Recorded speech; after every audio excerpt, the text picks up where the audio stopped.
Olá, olá. Meu nome é Luciane Campana Tomazini. Boa noite a todos. Eu estou aqui, eu sou coordenadora do setor educativo do Mavres e hoje nós estamos começando uma nova live. Vamos conversar com a professora Jaqueline Albert. Ela vai vir falar um pouquinho com a gente sobre cultura material no campo das artes visuais. É uma conversa continuada, na verdade, a gente já iniciou essa conversa e a gente vai aguardar um pouquinho até a entrada da professora.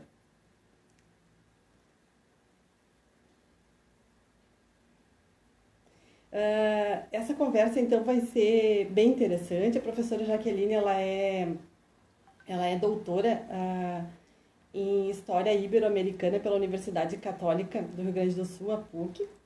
Ela é professora no curso de pós-graduação em História e Filosofia e Ciências Humanas na faculdade e também na Faculdade de Artes e Comunicação de Passo Fundo.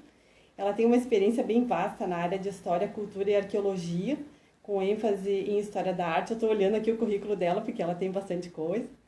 E eu vou abrir aqui para ela entrar.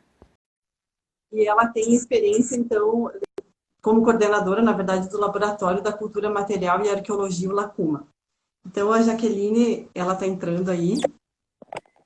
Olá, olá, tudo bem? Tudo bom? Tudo jóia? Tudo Bem-vinda, já. então, à nossa live, né? A gente fica sempre muito feliz, assim, poder ouvi-la, sempre é um prazer, assim, recebê-la aqui no nosso espaço de conversa. E gostaria de agradecer a tua presença aqui, é muito legal que você tenha vindo conversar com a gente, continuar a nossa conversa sobre a cultura material, né? E Sim. bastante gente acenando pra gente ali, eu fico feliz com isso também. Então, Bacana, Oi? que Diga. bacana mesmo. Eu gosto muito, então, dessa ideia de te ouvir, assim, eu estou bem curiosa, eu queria saber muitas coisas, assim, eu acho que vai ser uma conversa bastante proveitosa, vamos dizer assim, né? E eu queria saber muito, assim, que você conversasse, falasse um pouquinho, assim, nesse início de conversa, sobre essa contribuição, então, da arqueologia na história da arte, da sociedade, de um modo geral, assim, como é que isso se dá, né?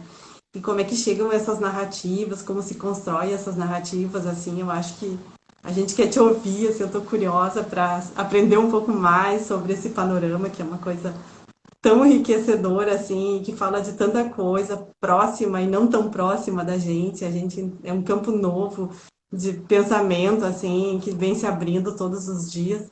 Então, eu gostaria de te ouvir um pouquinho em relação a esse tema.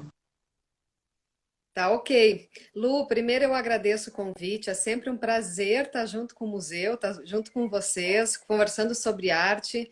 E dou um oi especial para todo mundo que está aí dando oi também, e acenando e participando, assistindo a nossa conversa.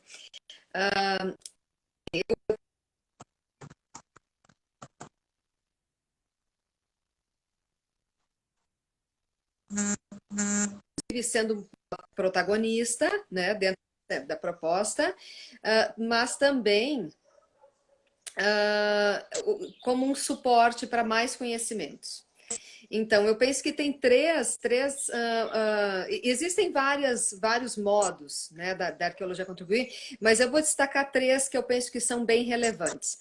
Um deles é o auxílio às pesquisas, né? A arqueologia ajudando a descobrir objetos que vão constituir o rol da história da arte. E aí a gente tem enfim, eu agora posso falar de Grécia, talvez, mas temos toda a América Antiga, temos enfim, todas as sociedades passadas que deixaram seus remanescentes em alguma camada do solo, do subsolo, então eles estão esperando por escavações arqueológicas para também adentrar. Então, tem essa contribuição de nos ajudar a descobrir outros objetos. Acho que também medir a nossa compreensão sobre a história da arte, sobre os produtos artísticos, sobre as ações artísticas, porque a arqueologia nos apresenta contextos. né?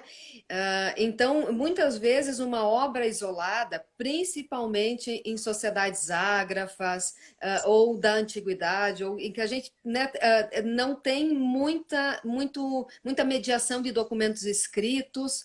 A arqueologia nos ajuda a entender um pouco melhor o contexto em que se deram determinadas criações artísticas, né? A partir desses outros objetos. E eu acho que um terceiro elemento interessante da gente abordar também é que a arqueologia, a cultura material, ampliam a nossa noção do que é arte. Elas nos tiram das grandes artes, né, da pintura, da escultura, da arquitetura, e vão nos mostrar que a história da arte, a arte, ela também se compõe de um utilitário, né? Ela também pode estar ela também pode estar num escudo, né, utilizado em conflitos bélicos, ela também pode estar em demais, inúmeros outros objetos aí, né, porque a arqueologia é o pesquisador, né, o historiador da arte que olha para o objeto e faz perguntas, né, então, de que modo ele encontra significados simbólicos naquele objeto material. E isso faz a arqueologia entrar no rol dos objetos da história da arte, né? A gente entende também muito, né, já que essa questão, assim, desses vestígios que ficam dos brinquedos, eu não sei se tá falhando um pouquinho aqui para mim, tá dando um delay, assim, mas, assim, essa questão das roupas, tá dando um delay? Tá bem? Tu tá me ouvindo bem? Eu estou te ouvindo bem. Tá. Deu uma pequena falhadinha ali, mas está ok. E eu acho bastante interessante esses vestígios que ficam para a gente entender também como é que as culturas se formaram, como é que se deu esse entendimento também do aprendizado, que vai ficando, na verdade, que a gente vai refazendo de uma forma diferenciada hoje, assim, mas a partir do que já tinha, né? Me parece É. que a questão da arqueologia ela é tão rica quando a gente vai fazer um novo objeto, porque ela já é uma identidade pronta, que vem acrescentar essas novas leituras, enfim, né? Mas eu sou muito curiosa, assim, para entender um pouco mais desse campo, assim. Eu queria que você trouxesse um pouquinho dessa contribuição, na verdade, no contexto social, assim, como é que você enxerga essa união, na verdade, da questão da arqueologia em relação à história da arte, em relação a esse contexto social mesmo que nos perpassa, né? Mas eu É. diga. Lu, eu acho que vou pegar bem nessa questão que tu coloca do contexto social e trazer algumas questões importantes para o momento em que a gente vive, né? Um momento que eu digo político no nosso país muito conturbado, né? E que de um momento de muita desvalorização dos espaços de cultura como os museus, né? De poucos investimentos e enfim. A arqueologia, a cultura material, junto com a arte produzida por uma nação, digamos, por um povo, né? O povo tem que se enxergar como nação, mas é isso também. Os objetos da cultura, eles ajudam as pessoas a se enxergarem como pertencentes a um determinado grupo, como um povo a se enxergar como uma nação, né? Mas eu penso que também tem outros elementos sociais, assim, que se ampliam, como eu tinha colocado antes. Então, por exemplo, nós aqui na região em que nós estamos, né? A gente ter conhecimento das culturas que passaram por aqui antes dos nossos avós e bisavós chegarem, né, dos imigrantes alemães, italianos, ou mesmo antes mesmo dos caboclos e dos processos de ocupação a partir da Europa, né, do achamento. E mas essas noções, saber desse passado, compreender um pouco da história do lugar em que a gente vive, faz socialmente com que nós tenhamos um pouco mais, ou seja, media a nossa capacidade de ter alteridade pelo outro, pela história do outro, pela longa história do outro. E aqui eu me refiro diretamente aos povos indígenas que ainda vivem por aqui e que têm ainda vivem, né? Que longamente estão aqui, estão presentes e, de certo modo, silenciados no âmbito das representações, no âmbito das memórias, né? Então, a arte, a cultura material, esses pensamentos que trazem para dentro, né, da sociedade, que trazem para dentro da consciência das pessoas a importância de considerar diferentes modos de vida, diferentes modos de pensamento, de pensar que, do sentimento de alteridade, né? De se colocar no lugar do outro, da história, da historicidade dos outros. Então, a arqueologia, a cultura material, a arte, esses elementos todos juntos, eles nos ajudam um pouco a sentir o cheiro da carne, né? A se aproximar dos indivíduos que vivenciaram coisas no espaço que hoje nós ocupamos, ou que vivenciaram lá na Florença do século XVI, mas que se aproximam de nós pelos objetos que usavam, pelas representações que criaram. Enfim, são todos modos de nós nos tornarmos também mais humanos, né? Nos aproximando da humanidade dos outros.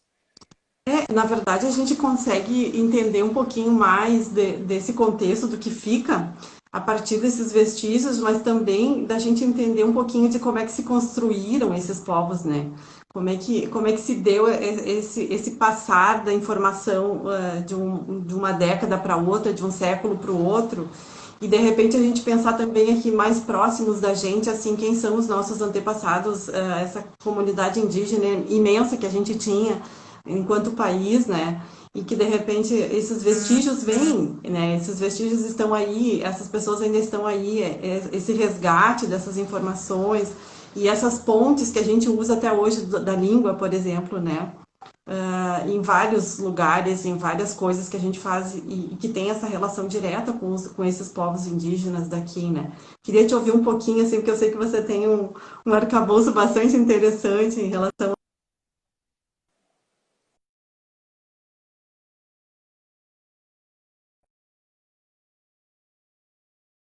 Verdade, um pouquinho. Tá, mas é pouco, eu consigo te ouvir.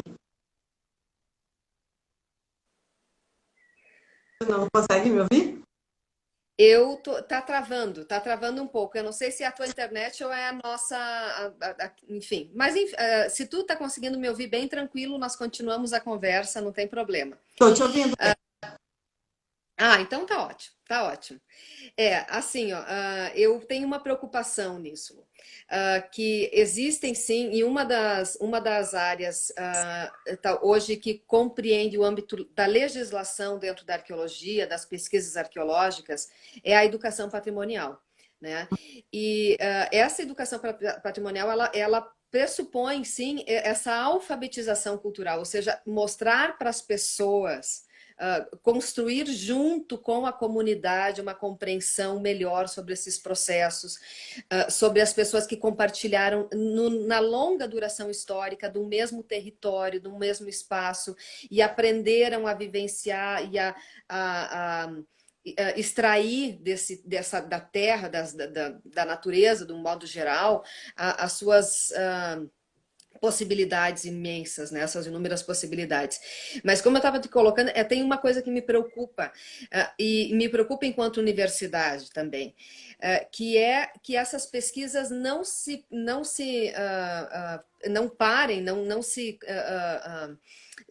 no âmbito, não fiquem no âmbito acadêmico, né? E que elas sejam traduzidas para uma vivência de fato entre a sociedade, para uma compreensão da sociedade. E que de modo muito consciente e elas incluam esses grupos excluídos, né? A gente não tem como negar que são excluídos. E que esse trabalho ele se faça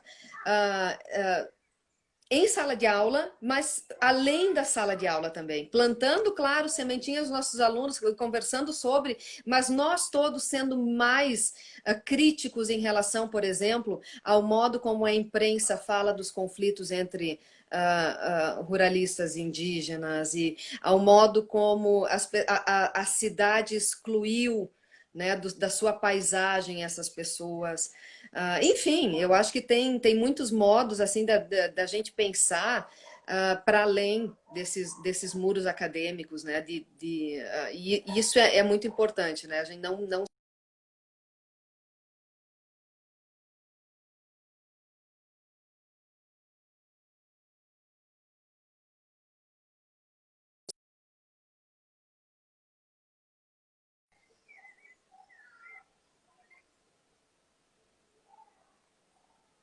Antes, e aí ele dá umas travadas, mas eu tô te ouvindo. tá bem. Pode seguir que eu tô te escutando. Eu não sei se conseguiu Não fazer. era nesse sentido, Lu. Eu não, assim, né, a preocupação de que sempre se haja um esforço de ir além dos muros da universidade, de que nossos discursos incluam essas pessoas, mas incluam verdadeiramente essas pessoas, né? Não, né, não para inglês ver. Talvez a gente tenha que pensar uma nova lógica das nossas narrativas, né, em relação ao que se escreve, ao que se publica, ao que se fala, como se reporta a esse contexto, que é um contexto que sempre nos acompanhou de uma maneira, como você fala, à margem, né? E que de repente a gente tinha essa leitura meia europeizada, se der, que dá para dizer nesse sentido, esse modo de construir a academia fora do contexto real, e que hoje a gente vê que essa narrativa ela está cada vez mais caindo por terra no sentido de olharmos o mais próximo da gente e acessibilizar isso para que isso seja de fato, como você diz assim, tem a função que é a função da pesquisa, né? Que é a função da narrativa, que é a função da história, que é falar sobre o povo, para o povo e com o povo, né? Então não é falar sobre, É, mas é falar com, né? Abrir esse espaço para falar com essas exato. comunidades e com essa E cultura aí, local. Lu, Diga. não, aí eu me lembrei de algo importante aqui, talvez, para acrescentar, contribuir nessa nossa conversa. Por exemplo, a arte ocidental, ela sempre se alimentou, ou pelo menos a arte moderna, né? Sempre não vamos usar o termo sempre, mas a arte moderna, a partir do século XX, se alimentou muito das origens, da influência africana, né? Da arte africana. E assim como muitos artistas brasileiros, e assim como, de certo modo, a arte indígena também teve sobre ela um olhar, mas foi um olhar assim como da arte africana, assim como quando eu falo de Picasso, quando eu falo de Modigliani, Braque, e aquela dinâmica da Europa descobrindo uma arte que eles pensavam primitiva, né? Assim como eu digo, muitos artistas brasileiros também vão utilizar da arte indígena, por exemplo, como influência, como uma menção, como uma citação dentro das suas próprias obras. Mas eu vejo que em muitos desses casos, assim como foi no modernismo, essas culturas elas aparecem sobre a leitura do exótico, né? Por que eu digo isso? E aí onde é que eu estou chegando? Estou dando uma volta para chegar nisso que tu estava falando, exatamente. Porque vai demorar mais de 60 anos para um negro, por exemplo, entrar no Metropolitan Museum em Nova York, né? No Metropolitan. Vai. Tá Enfim. certo. Hã? Não é isso mesmo, tá certo. É só no fim da década de 60 que isso vai acontecer. Assim como nós também não temos indígenas, por exemplo, expondo nos nossos museus, expondo as suas peças artísticas mesmo, como artistas, né?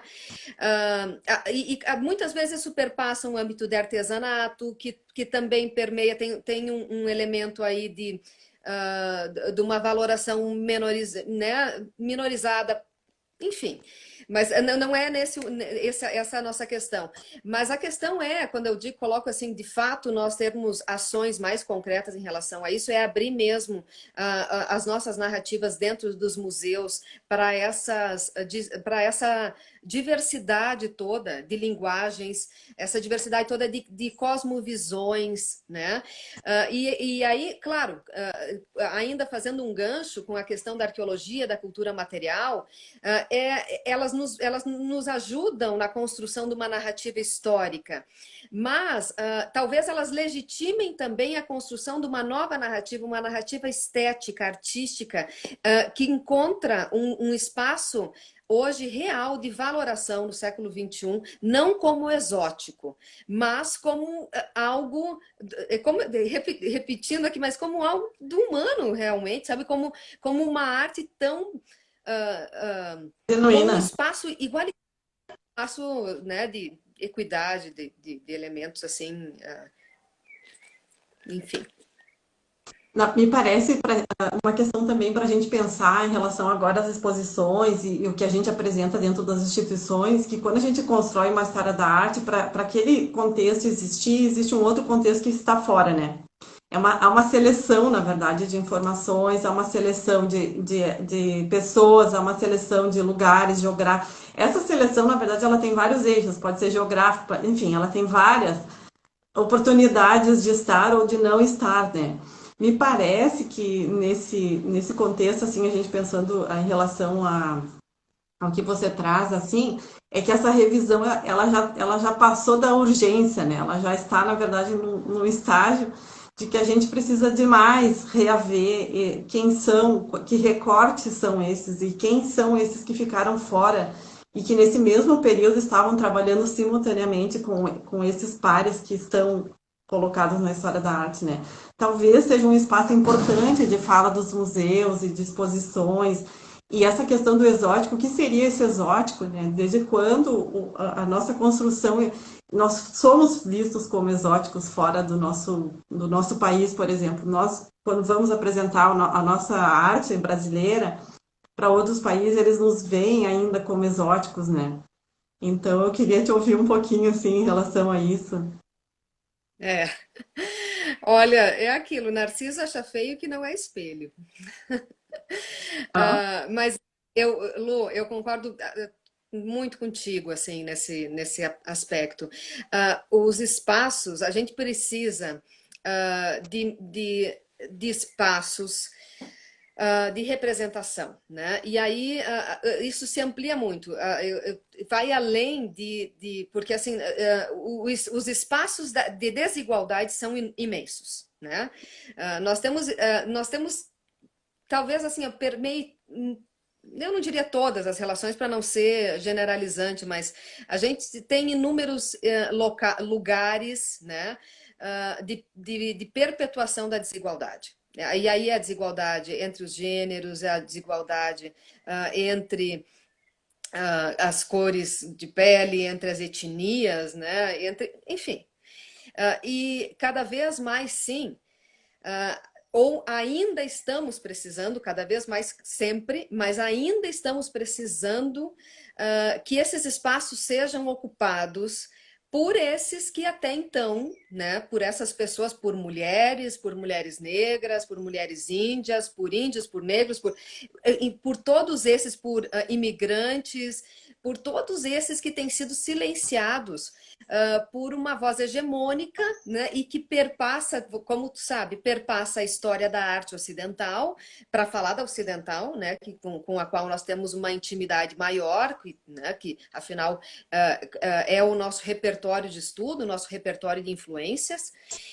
Então, assim, quebrar esses paradigmas de uma história branca, de uma história que vai ter uma lógica de gênero, vai ter uma lógica étnica, né, que se reproduziu no decorrer de muitos anos. Um poder simbólico que hoje ainda, de vários modos, a gente consegue mapear. Então é isso, os museus, a política, o espaço que quiser, na verdade o espaço que quiser, mas os espaços de representação são de suma importância para a construção desses novos modos de pensar, sabe? Para a construção desses outros, de sujeitos,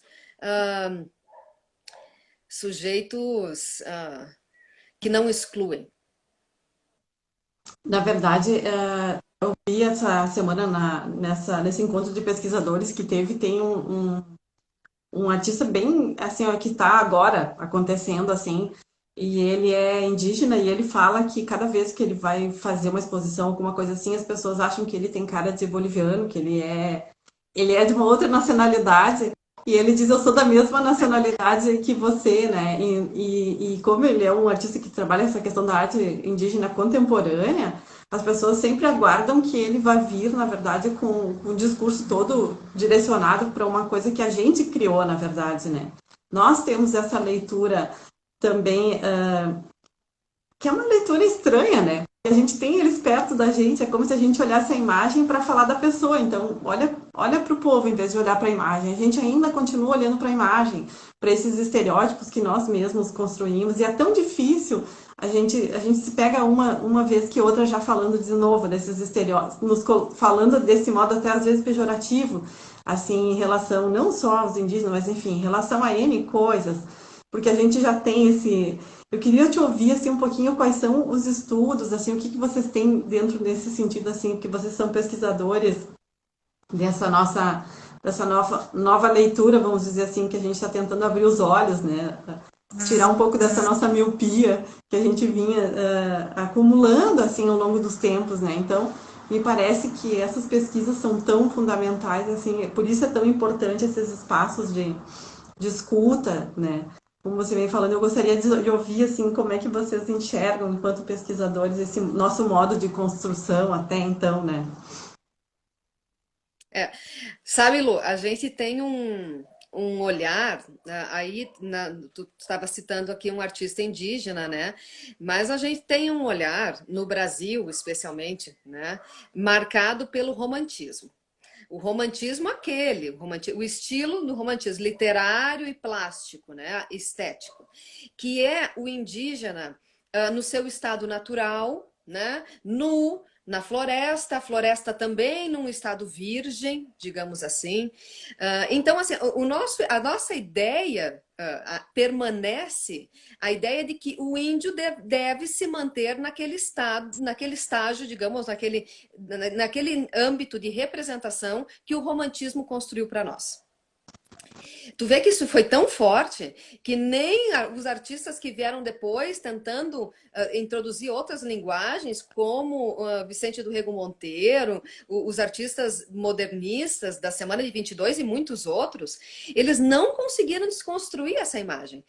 Tanto que é muito do senso comum nós ouvirmos as pessoas dizerem que os indígenas, por exemplo, eles deixaram, eles não são mais, mas nem é mais índio, porque tá ali, tá dirigindo um carro, tá fazendo, tá numa mostra de arte contemporânea. Se tá numa mostra de arte contemporânea, índio daqui não é, porque o nosso índio tá lá no romantismo, pelado na Amazônia, de preferência, né? Não aqui em Mato Castelhano, lá na Mata Virgem. Então, e nós temos um olhar, aí a gente lança o nosso olhar de estranhamento nisso. Bom, nós somos pessoas que lidamos com estranhamentos. As pessoas, e isso é muito importante para que a gente, pelo menos, se perceba sendo. Se perceba nas nossas próprias incongruências, né? E também somos construídos por conceitos e preconceitos inúmeros, e que em algum momento, por ajuda de uma conversa, de uma live, por ajuda de uma aula, por ajuda de um livro, nós começamos a desconstruir. Então, assim, Lu, tem muitas pesquisas sendo feitas, né, no âmbito assim, eu te diria, no âmbito da arqueologia, agora, o LACUMA, o Laboratório de Cultura Material e Arqueologia, tem produzido, a gente está com TCCs voltados. Eu vi antes que a Liele aí entrou na live e ela defendeu o TCC dela no semestre passado. A gente está com alunos envolvidos pesquisando os remanescentes indígenas aí, porque a nossa região, ó, cuidado, não foi só ocupada, né, por indígenas, eu digo aí num passado, né, numa história da ocupação. Mas muito próximo da Universidade de Passo Fundo, nós também temos quilombos. Então, isso também não podemos deixar de falar sobre isso. São comunidades hoje, comunidades quilombolas, que mantêm algumas das suas tradições, mas que estão lá, sobretudo, mantendo uma memória, né, do seu povo.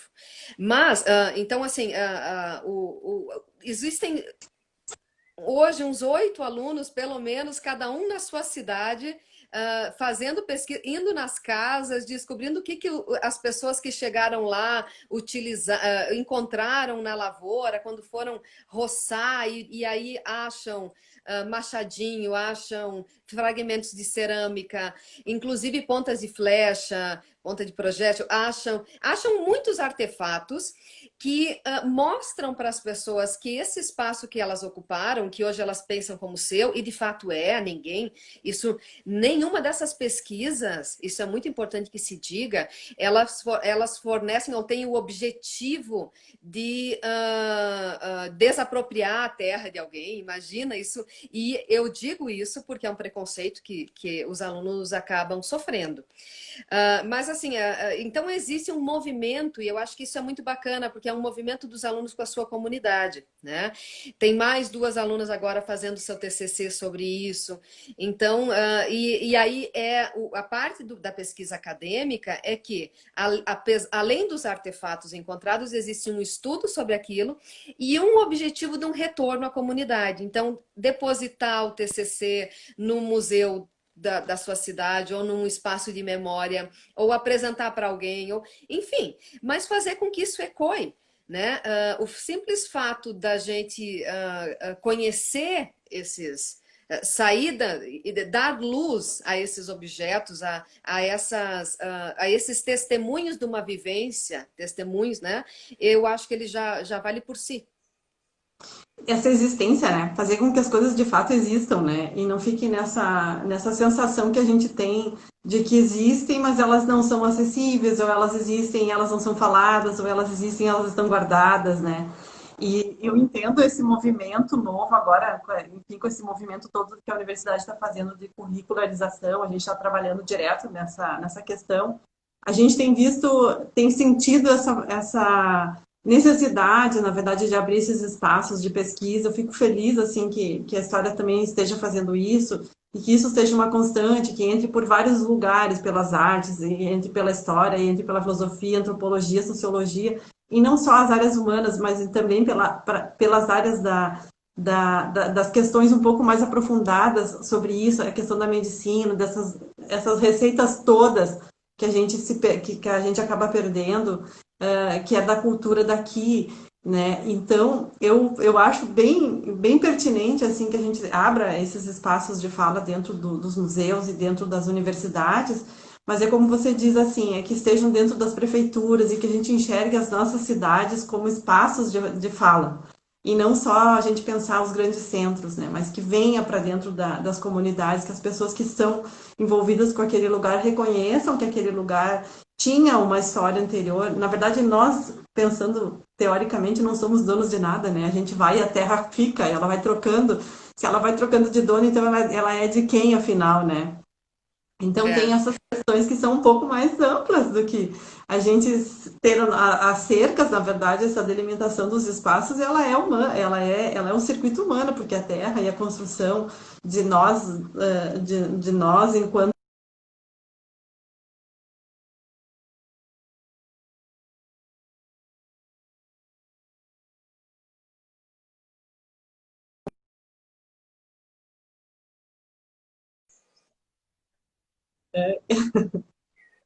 é a chuva que está dando umas freadas aqui. Voltou, eu acho, né? Acontece. É, está Não chovendo tem bem forte aqui. problema. Aqui também estava ontem.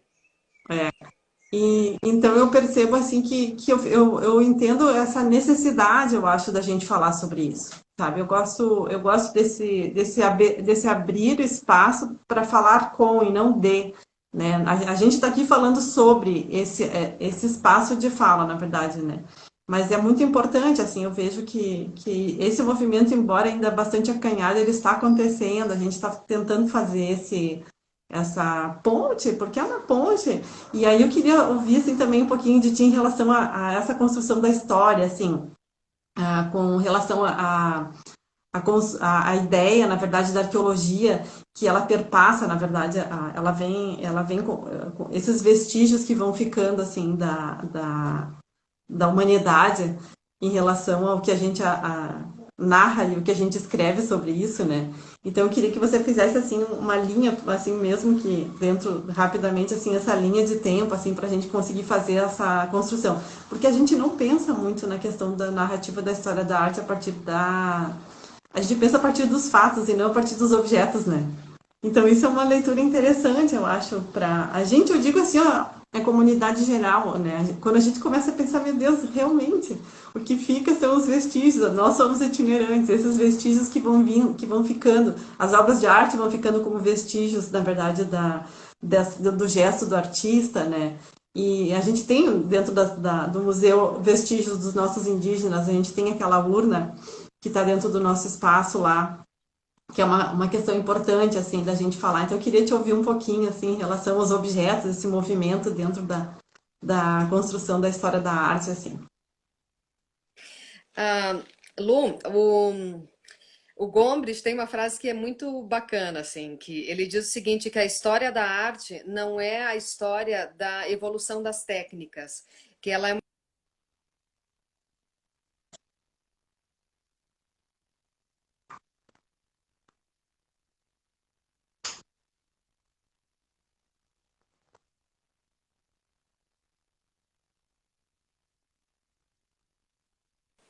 Agora tá voltando. Tava me ouvindo, Tá. Lu? Eu Tá. dei uma travadinha, mas agora eu te ouvi de novo. Aí. Então, quando o Gomes coloca isso, a gente também pode pensar a respeito do modo como se os artistas, as pessoas, a sociedade se utilizam da materialidade aí para construir significados, né? Para construir linguagem, né? Utilizam da materialidade como linguagem. E continuam, não mesmo que outras técnicas apareçam, mesmo que outros usos, outras se sobreponham. Ainda hoje nós trabalhamos com a cerâmica, né, que veio para cá lá com os grupos G, com os grupos Guarani e G, né? Então há milênios atrás. Mas nas últimas levas que chegaram, a gente ainda utiliza madeira, a gente ainda utiliza pedra, a gente ainda utiliza os recursos, esses recursos tradicionais, digamos, mas coloca sobre eles inquietações do momento em que nós vivemos, né? Outros elementos, outras situações aparecem, né? Realidade em termos de história da arte, se é que eu vou conseguir responder mais ou menos, conversar, dialogar sobre o que tu estava colocando. A materialidade, ela também é expressão. Né? Então, nós vamos ver, por exemplo, os expressionistas alemães utilizando da xilogravura. E por que que eles não utilizaram aquarela? Porque a materialidade da aquarela, e aí isso é materialidade, né? Essa fluidez da aquarela, da tinta aguada, ela não comunica como a violência da xilogravura, como o corte, a incisão do corte sobre a madeira, aquela violência mesmo, né? Que precisava, era essa linguagem que precisavam os expressionistas alemães no contexto, né, para falar o que eles queriam. Assim como quando um artista vai escolher usar vidro ou vai escolher usar madeira, ele vai também fazer uma escolha sobre os significados simbólicos do material. Quando vai usar argila, e a gente sabe muito bem, e tantos estudos lindos sobre a questão vinculados a uma ancestralidade indígena, né, vinculados a uma mãe terra, hoje estão aparecendo aí nas poéticas dos artistas que não só utilizam a argila, como fazem da argila a centralidade da sua expressão. Né? Então, talvez a cultura material nos ajude a voltar os olhos, né, para uma percepção maior dos potenciais expressivos da própria materialidade. Né? Os veios da madeira, as texturas de uma determinada... Por exemplo, aí nós temos as obras da Ruth, né? Eu vi também que a Aline do Carmo entrou, estava aí. Mas as obras da Ruth estão carregadas de uma materialidade que pode ser, além das contribuições estéticas que ela nos indica, que a obra nos indica, ou seja, o estilo ao qual a Ruth se aproxima, quais foram os diálogos em termos de estilos artísticos que ela fez, mas a materialidade das suas obras, ela também vai nos olhar para ela no âmbito da cultura material, das colagens, do eucatex, da espessura das camadas de tinta. São outros viés de interpretação, né? Mas que estão associados à linguagem, estão associados ao significado aí num conjunto, né? A gente vê também, agora estava falando, eu vi que a Aline está ali, nós temos bastante gente, na verdade, tem o professor João Vicente, tem a Aline, tem alunos, tem bastante gente que está acenando ali, tem algumas pessoas acenando, não estou movimentando muito o telefone porque estou com medo de cair aqui o meu espaço. Mas assim, ó, a gente vê essa materialidade nas coisas, no trabalho da Ruth, por exemplo, na questão da borracha, dentro das obras dela, que tinha relação com esse tempo, falava sobre, enfim, contrabando de pneus, essa época, que tem toda essa história que perpassa Passo Fundo, e essa borracha está dentro da obra dela como um recurso plástico, então a história também se transforma. E esses materiais mesmo, assim, os acrílicos que vieram, que foi uma descoberta magnífica, né? E aí todo mundo começou a enxergar os acrílicos como uma possibilidade de trazer para dentro da própria arte minimalista, enfim, né? A transparência, muda tudo, na verdade, essa percepção que a gente tem sobre a matéria, né?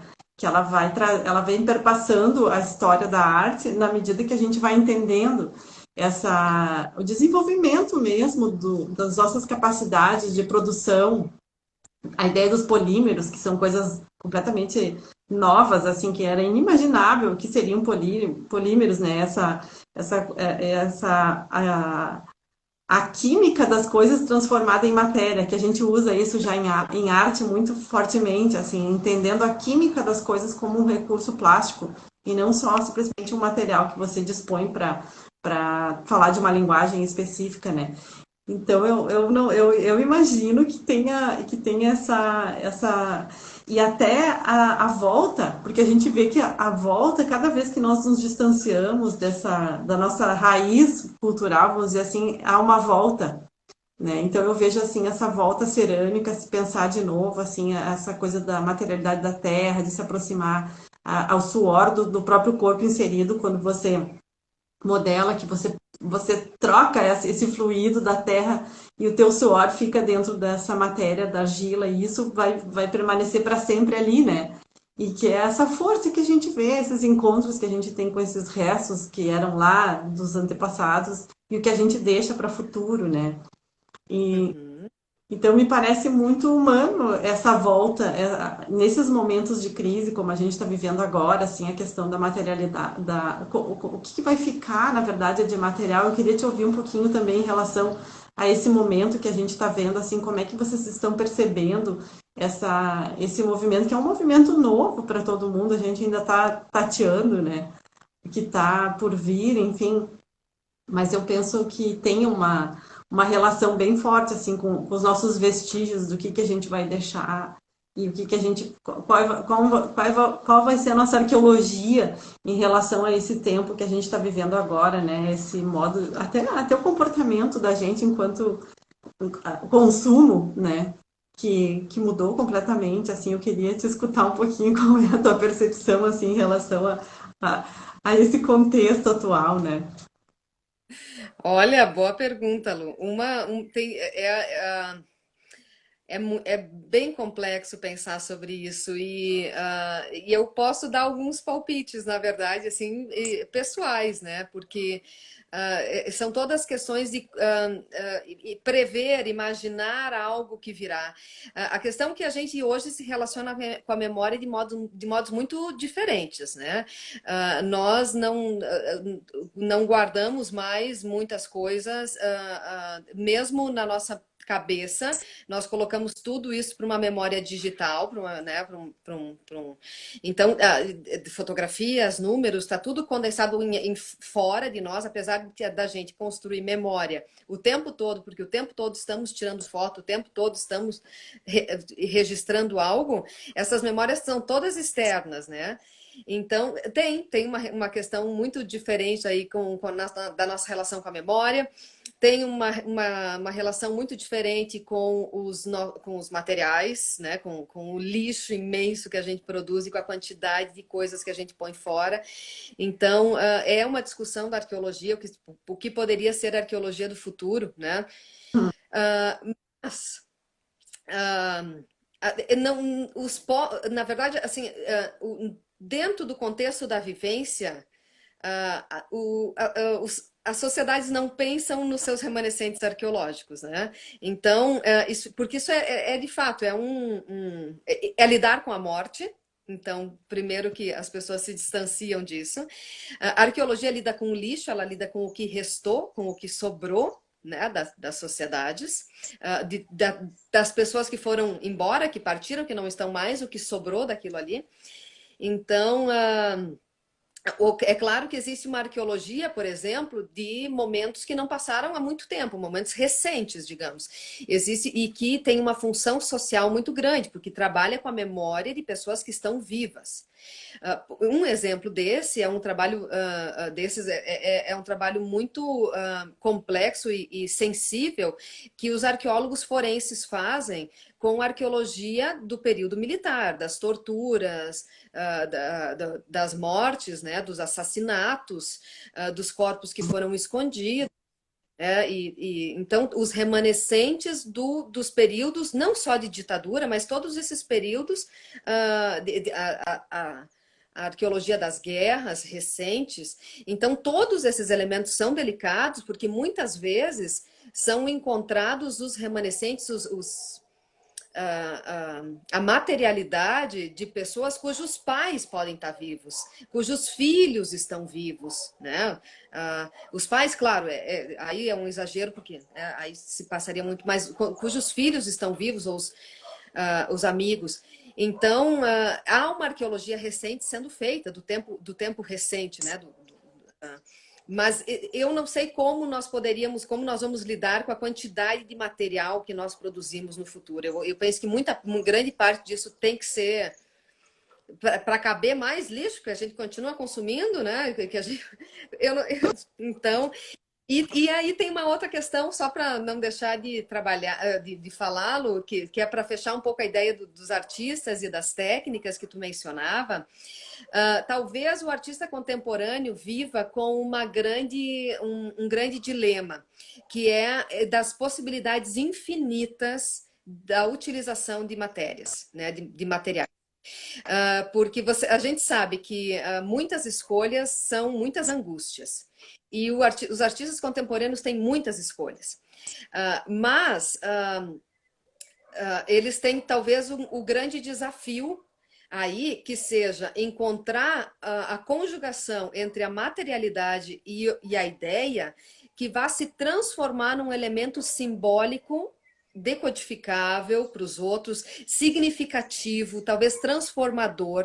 Ou seja, a gente pode hoje transformar qualquer coisa em arte, mas nós temos que ter muito bem elaborado o nosso conceito, a nossa ideia, para fazer essa transposição em termos de representação e construir linguagem. Construir uma linguagem sensível, que é a função da arte, construir uma linguagem... enfim, né? Agora, o que é a linguagem da arte? Quantas palavras a gente precisaria para falar isso? Uma linguagem inquietante, uma linguagem, enfim, sublime? Não sei, né? Mas, sobretudo, de comunicação, né? Eu fico pensando que a própria falácia que era a ideia do artista criar alguma coisa que não era real e transformar aquilo em realidade paralela, na verdade, porque o artista criava essa paisagem paralela à paisagem real, criava esse universo, na verdade, paralelo para falar do nosso tempo, se cria algumas estratégias, né? Então, cada um criou suas estratégias para falar do seu tempo. Mas eu fico pensando hoje, em relação a isso, que talvez exista uma inversão, assim, em alguns aspectos, claro que não em todos, mas agora te ouvindo assim, eu fiquei matutando algumas coisas aqui, que é, por exemplo, a gente não pode mais confiar nas imagens que a gente vê, a gente não pode mais confiar que aquilo é real daquele modo como ela está posta. Por exemplo, fotografia era fotografia, quem estava ali, quem não estava, não estava. Hoje a gente insere, as pessoas inserem paisagens, insere informações, retira informações, né? Então me parece que os artistas estão fazendo esse caminho inverso, eles estão trazendo de fato essa realidade para dentro da arte e questionando de uma maneira interessante, assim. Isso tudo que virou uma fake, né? Esses fakes, então, de repente, as obras deixaram, abre um outro lugar que não é essa questão do fake, não é essa questão do imaginado e do imaginário e da vontade de ser ou de estar naquele lugar, essa criação, esse mundo inventivo, né, que a gente vem vivendo, que a gente vem vivendo um mundo real e um mundo inventivo, que é o mundo das lives, com um cenário extraordinário, eu estar fazendo tal e tal e tal coisa, e de repente eu crio toda uma narrativa em cima de uma situação que eu não sei até que ponto isso é real. Eu tenho falado bastante isso também nas minhas aulas, a gente tem pensado na veracidade das imagens, né? E o artista não, ele faz esse caminho inverso, então ele põe isso em xeque, né? Ele passa, eu percebo que a arte agora talvez ela esteja fazendo esse caminho contrário, ela está falando de fato do que está acontecendo hoje, por N vieses, por N linguagens, né? E como você disse, quando tem muitas alternativas, talvez fique mais estreita essa capacidade da gente de juntar isso tudo, né? É muito difícil quando você tem muitas frentes disponíveis, né, para trabalhar em cima dessa questão. Mas eu queria te ouvir assim um pouquinho em relação a isso, a essa construção. Eu não sei se fake é a palavra certa, mas essa construção inventada das coisas, né? Que eu acho que é interessante assim da gente falar um pouquinho. Queria te ouvir assim nesse sentido. E para dizer que se alguém tem perguntas, vocês podem ir nos abordando aí no meio que a gente vai colocando junto. Verdade. Assim, eu penso que quando algumas pessoas, na verdade é mais comum isso do que a gente pensa, né? Elas não entendem qual é a relação da arte contemporânea com a sociedade contemporânea. Então, parece que nós olhamos para um Botticelli e entendemos como era o Renascimento. Né? Olhamos para as imagens, para as estátuas da Roma antiga e pensamos, nossa, Roma era daquela maneira. Mas como que hoje em dia, né, na sociedade contemporânea, as pessoas estão produzindo esse tipo de arte que ninguém entende nada? Eu acho isso muito legal, porque nós vivemos numa sociedade que ninguém entende nada também, né? Ou seja, a gente vive numa sociedade que é fragmentada, de indivíduos fragmentados, de identidades fragmentadas, e uma arte tal e qual. Né? Esse aspecto provocativo, esse aspecto questionador, e isso faz dela a arte, e aí eu coloco no âmbito de que friso, porque também é muito comum nós ouvirmos que a arte mesmo já passou, né? Isso que fazem hoje, isso que está aí hoje, não é arte. Isso aí qualquer um faz. Não, não é verdade, né? Quando alguém me diz assim, isso até meu irmão de 5 anos faz. Aí eu digo, então faz. Diz para ele fazer, então. Então faz. Mas assim, esse caráter, então, questionador, esse caráter, a arte de nos tirar desse lugar comum, por exemplo, uma exposição no museu, uma exposição de arte contemporânea, ela não é um passeio num shopping. Nada mais na nossa vida nos faz parar e pensar, parar e questionar.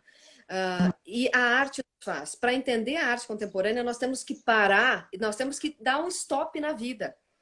E olhar para aqueles objetos e nos questionarmos a respeito das nossas condições, sabe, das nossas relações, da nossa própria humanidade. Então, a arte, ela tá... E aí, quando tu fala do fake, né? Brincar com a tragédia humana, ela também, ou seja, manusear, né? Vivenciar a tragédia humana, ela faz parte da arte. E talvez lidar com essas questões do fake para nos escancarar o quão fake tem sido, né? Ah, a nossa relação com eu não diria a realidade, porque a realidade também é algo a se pensar, né? A realidade também é algo que está fora, mas pelo menos com alguns elementos mais palpáveis da nossa própria sensibilidade, né? Das nossas próprias verdades, eu diria. Então, essa provocação da arte eu acho que é muito válida. Né? A arte sempre brincou com. A realidade sempre foi uma afronta para a arte. Mas o modo com que a realidade está sendo subvertida está também fazendo com que a arte crie mecanismos de nos fazer. De nos trazer inquietações, né? Inúmeras. Essas perguntas, na verdade, eu gosto muito desse termo, que vai falar um pouquinho assim, que as perguntas são respondidas, as respostas vêm conforme as perguntas, né? Então, se você pergunta para uma obra assim, qualquer um faz, ela te responde sim, qualquer um faz. Se você pergunta outras coisas, ela responde outras coisas. Então, assim, quando você fala isso, assim, que é importante prestar atenção nas coisas, é porque se você presta atenção, ela te diz outras coisas, né? Ela abre um espaço para devolver o que você pergunta. Então, quando a gente diz assim, ai, parece muito, ai, todo mundo fala isso, arte pergunta, só que não é isso. É de fato, quando você olha para qualquer objeto, não é só para arte, quando você olha para um objeto e aquilo te intriga de algum jeito, você faz algumas perguntas para aquele objeto. E você vai atrás desses questionamentos para você sanar a tua curiosidade, a tua vontade, ou a tua gana, ou a tua brabeza, ou a tua fúria, depende da pergunta que você faz.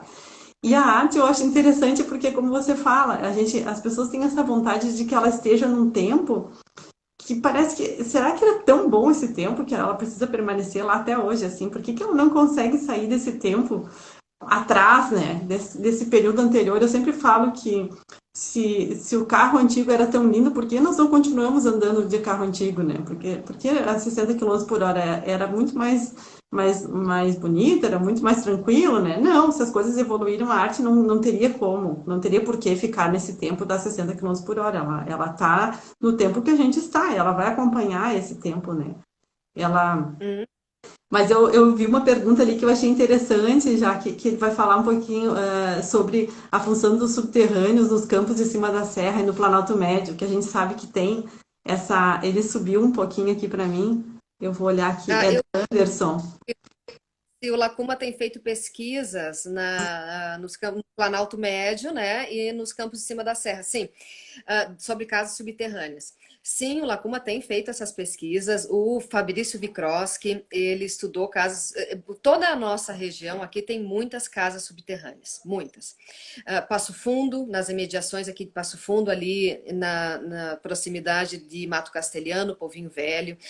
No Campos de Sertão, nós descobrimos, não, era uma casa conhecida, a gente ainda está em tempos de organizar um projeto de fazer pelo menos uma escavação didática, uma amostra didática no espaço. Em Sertão foram descobertas outras inúmeras casas, esses alunos que eu mencionei. Então, sim, estão sendo feitas muitas pesquisas e evidenciando. É claro que o que remanesceu de casas subterrâneas, pessoal, para quem não conhece, as casas subterrâneas elas eram um tipo de moradia dos povos de tronco G. E que eram até 3 metros, enfim, para dentro da terra. Cobertas aí com telhados de palha, elas tinham uma função, por exemplo, de a terra demora 3 meses para congelar, então era um espaço térmico, né, entre aspas aí, mas, e que estava sempre próximo às matas de araucária, né, pelo pinhão ser aí um alimento multifuncional para porque atrai animais, porque era consumido, em inúmeras razões. Então, toda essa nossa região aqui tem muitas casas subterrâneas e elas geralmente se encontram também em conjuntos. Né? Elas não estão isoladas, não é uma casa, é um conjunto de casas. Mas como eu dizia antes, pouca coisa remanesceu, mas existe muita coisa e a gente tem que ter a consciência de que pouca coisa remanesceu, muita coisa foi tapada e virou lavoura. Então, isso nos dá um pouco a dimensão de que as pessoas eram grandes grupos que ocupavam esse espaço, não eram pequenos bandos de Como a gente ouve, né? caçadores-coletores. É, né? Então, assim, é claro que isso antes, claro, desses grupos de chegarem, haviam caçadores-coletores, né? E que viviam em grupos menores, de subsistência também. Mais dificultada porque não dominavam a agricultura, né? Então, mas esses grupos que construíram as casas subterrâneas, eles faziam uma movimentação no espaço, mas retornavam periodicamente ao local onde estavam essas casas. Já que eu tô cuidando da hora aqui, a gente tem, eu tô cuidando dos 18h56, então assim, ó, eu vou deixar as pessoas fazerem perguntas, mas eu vou te agradecer imensamente, vou dizer que foi um prazer recebê-la novamente aqui dentro da nossa plataforma do Museu de Artes Visuais Ruth Schneider. É sempre um prazer aprender com as falas, assim, eu acho que tem uma clareza bastante peculiar tua, que eu gosto muito, assim, eu gosto muito desse modo como você constrói as tuas colocações e eu te agradeço por compartilhar com a gente essas informações. Gostaria de convidar todos, então, para nos seguirem nas nossas páginas do Instagram e do Facebook do